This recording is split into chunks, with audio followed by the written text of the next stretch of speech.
Yes. A little thought. A little thought. Because the reason is yes is because what's the goal for the Lakers? What's the goal for LeBron James? What's the goal for Lakers fans? Not to beat the Phoenix Suns. Oh, that was never the goal. No. The goal for the Lakers, the goal for LeBron James, the goal for Lakers fans, Lakers Nation, if you will, was not to win one series. The goal for the Lakers was to win a NBA championship at a minimum. Get back there. Okay. If you win in the first round, we won't even clap for you. We won't even snap for you. We'll just be like, duh, you were supposed to. So is tonight a must-win game for the Lakers? Yes, because I'm calculating LeBron's long-term mileage. Colin just led into the show, Jay Adonde, talking about how LeBron James, it's not just his mileage over the course of this season, but you got to factor in his long-term mileage. If the Lakers are going to win an NBA championship, LeBron, you can't afford to play essentially an 8-game series just to get out the first round. Y'all remember they had to play a play-in game. LeBron James had to hit a step-back, 35-footer from three just to qualify for the playoffs. Then after that, if you lose tonight, the series will have to go into 7. Last year, the Lakers played 5, 5, 5, 6 to win the championship. 5, 5, 5, and 6. Now, just to get out the first round, you telling me they're going to have to play 8? No. Not if they're actually going to win a NBA championship. It's a must-win, not for the sake of winning the series. I will get into how the Lakers do not need to win tonight in order to win the series. But it's all about thinking big picture. My coach once told me, don't look through the keyhole, open up the door.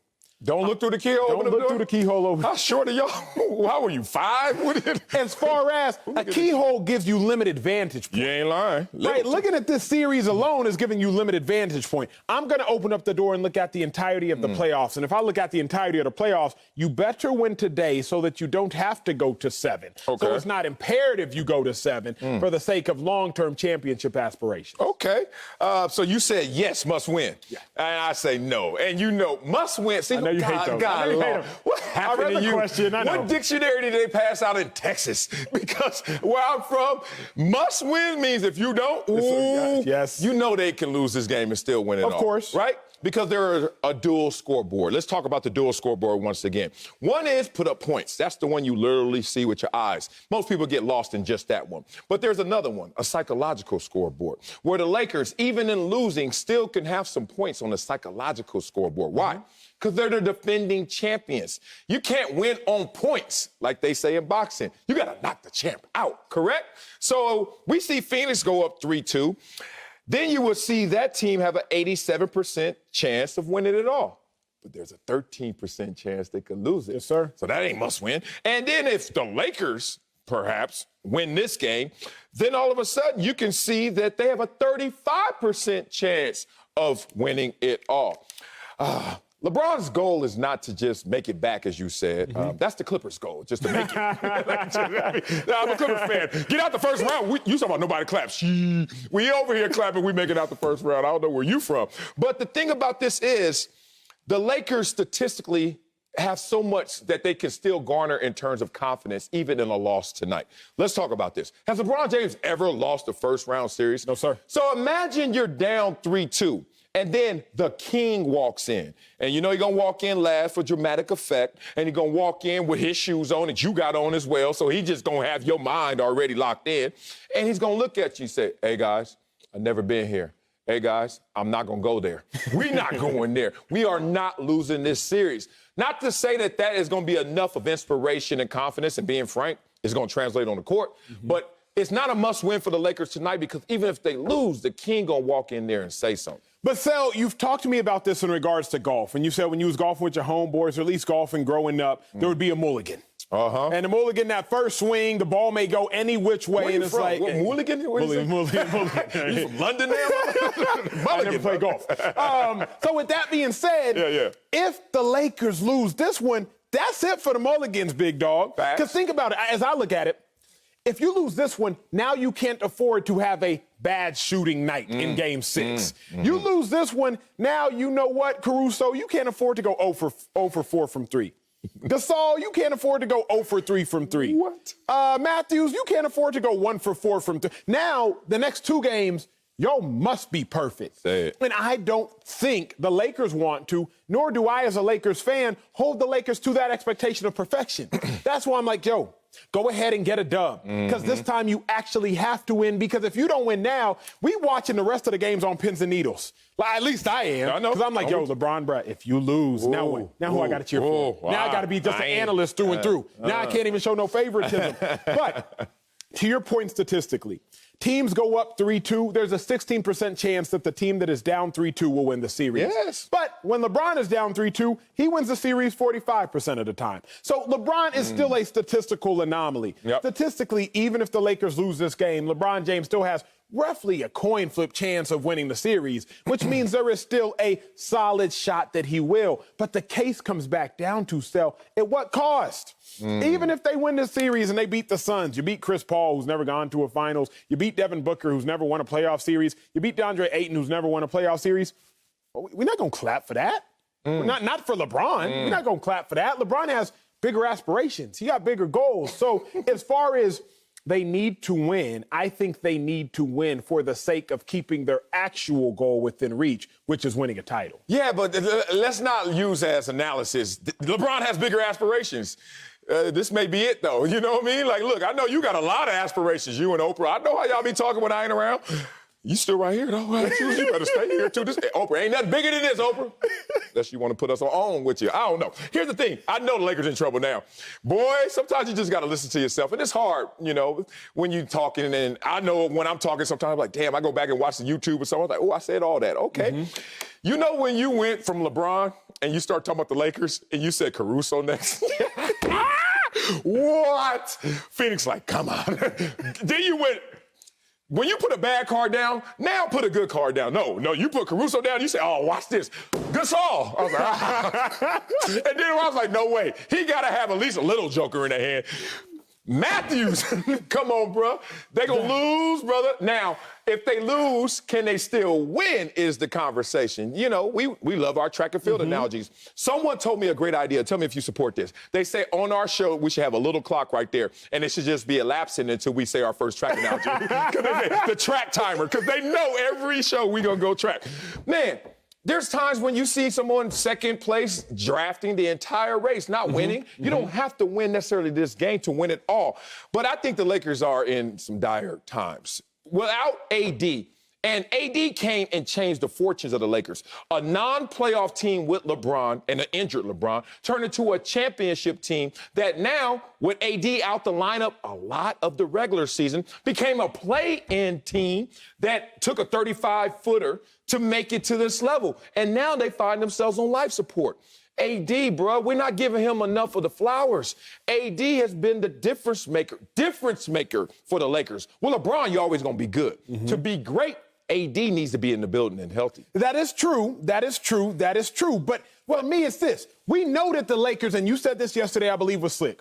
We know the Lakers can get through this series with just LeBron James. They can. They can. Will they? Yeah. I think so. Exactly. Skin of their teeth. They can barely. But, Sel, we've talked about this. And, again, to go back to a track analogy, but you can go to an analogy of life. Okay. If you expend so much energy just to survive a certain situation, after you get through that situation, it's a wrap. Yeah. And again, you can go track and field, which is very simple. Like, if you expend all your energy just to keep pace with somebody for the first several meters, assuming that race is a longer period of time, you will run out of energy and you will fold, or like, your body will just be, it'll just shut down. I use it all. I use it all. I like, not even to go too serious, but I told you this. Yesterday I had a conversation, it aired, a special with one of the youngest Holocaust survivors. It was one of the most touching conversations I've ever been a part of in my life.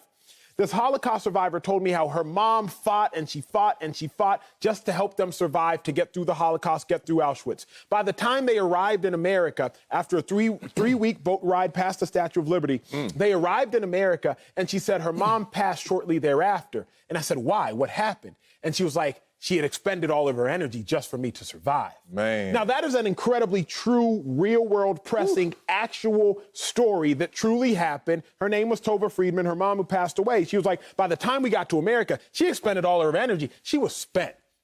Now, that's a very tangible, real analogy that can be a sports parallel to if you expend all of your energy trying to survive a certain bout, now that was an incredibly hyperbolic example of something very real, but if you expend all of your energy trying to survive a certain bout, you can use it in track and field. I saw it firsthand in my interview with this youngest Holocaust survivor and her mom. We can use it in regards to LeBron James. You and I can personalize it in regards to if I expend all of my energy while sprinting, and coach gives us 10 110s to run. Sure. And on the first 5, I go all out. Sure. Them last 5, it's a beast. We have a limit that we can take mentally and physically. And I think if the Lakers have to use 8 games, just to get to play the semifinals, I think they're going to be spent. Okay. That's why, for me, it's a must-win here and now. Okay, and I understand that. I mean, the chunk of flesh that's going to be taken out of this team. There it is. That's a good way to say it. The chunk of flesh, first of all, I don't even think they're going to win this bout, let alone the chunk of flesh to survive, to thrive later, and then to fall down. No, I don't. I really don't. And we'll get to that a little bit later. But let's talk about the must-win of this one right now. Why? Phoenix has confidence. They're going home. Let's be real. A one-arm CP3, a 14-point DeAndre Ayton, a 17-point Devin Booker beat the Lakers and ran them off the court. That was without AD in the second half. Now you're going to have AD gone for the entire game. What do you think is going to happen? I tell you 2 things is going to happen. LeBron's going to try and do more, and Ayton and Booker will naturally do more. Trying to do more than yourself versus just naturally returning to form, 2 different responses and taxes on the system. Let's remind people that Devin Booker was balling out of control the first 2 games, 32.5 points a game, 47% from the field. All of a sudden, games 3 and 4, they split those games, but be mindful, only 18 points average, 33%. He's going back home.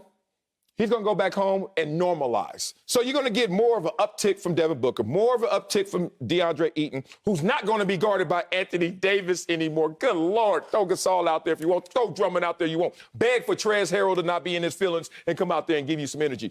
Good luck. All of that, and CP3 is re-energized. He's rehabilitating. As healthy as he's becoming, as injured as AD is right now. Man, this is just adding up on paper, psychologically, everything in the Suns' favor. The only thing they have is the shield of the king and say, I've never been here before, and damn it, don't y'all blemish my record. Let's go here, because you brought up an interesting point that I'm curious on. You talked about how the Suns beat the Lakers, and the Lakers had AD even for a portion of time. Yeah. I think, and there have been certain situations where I would rather start my game without my starter than lose my starter early on into my game. Let's go. Because if you start the game without a starter, and we've been here in preparations for football games, et cetera, you know preemptively how you're going to plan your attack without Anthony Davis if you're the Lakers. You know what players got to start in the starting lineup. You know how you're going to rotate. You now know how you're going to defend. And you've had 24 hours at least. They ain't had multiple days, but at least you had 24 hours to wrap your mind around this new game plan. As opposed to the Lakers losing AD halfway through, and now all of a sudden you're like, okay, dang, we don't have AD, but let me still keep Drummond in the game. Wait, I can't keep Drummond in the game because now I got no scoring. Let me put Gasol in the game. Gasol, you can at least spread the court without us having AD on the floor. Wait, we might still need Trez because now we need some athleticism and we need some energy, which we can't necessarily get from Gasol, and we're not getting no energy from Drummond. But now you've had 24 hours to calculate life without AD. So now you say, you know what? Let's formulate a better game plan without AD. I think the Lakers might be better served starting this game without AD than they were the second half when you didn't have AD, but you were just thrust into the midst of the fire without your star player. So it might actually work to the Lakers' advantage. Interesting principle you brought up. It's the founder's principle. In terms of investment, they talk about it a lot. I don't know if you've ever sat back and tried to create something, an app or just an idea to try to bring to fruition. But you get to a point where you need investment. And without that investment, you start to say, what do I do in terms of allowing people to invest in my product? So say you're the one that created the iPhone. All right, Steve Jobs, rest in peace. But it's Acho's phone. And you're sitting there stuck. And you're like, I need mass production. I need people to buy into this. And then someone says, yes, for $500 million, give me 50% of your company. And a lot of people get to that place. And this is what you're talking about. That place is this. How much do I give up because I'm trying to really get reliability. With AD, you don't get reliability. With AD, if he's in the starting lineup, you think you got him, but then he's out. With AD, even if I get 70% of AD, is that going to be enough versus 100% of Marc Gasol? So what's happening is you're Frank Vogel, and you're sitting there like, damn, I could play AD right now. He's probably at 50%. That ain't enough. I'd rather take the risk of 100% of Marc Gasol. That's the founder's principle. The founder's principle comes to play in sports because I told you what are the 3 greatest abilities. Everyone starts with availability. No, it's ability. Fool, you got to play and know how to play. Second one is availability. AD, strike. And then reliability. AD, strike, So 100% of Gasol is going to work for y'all.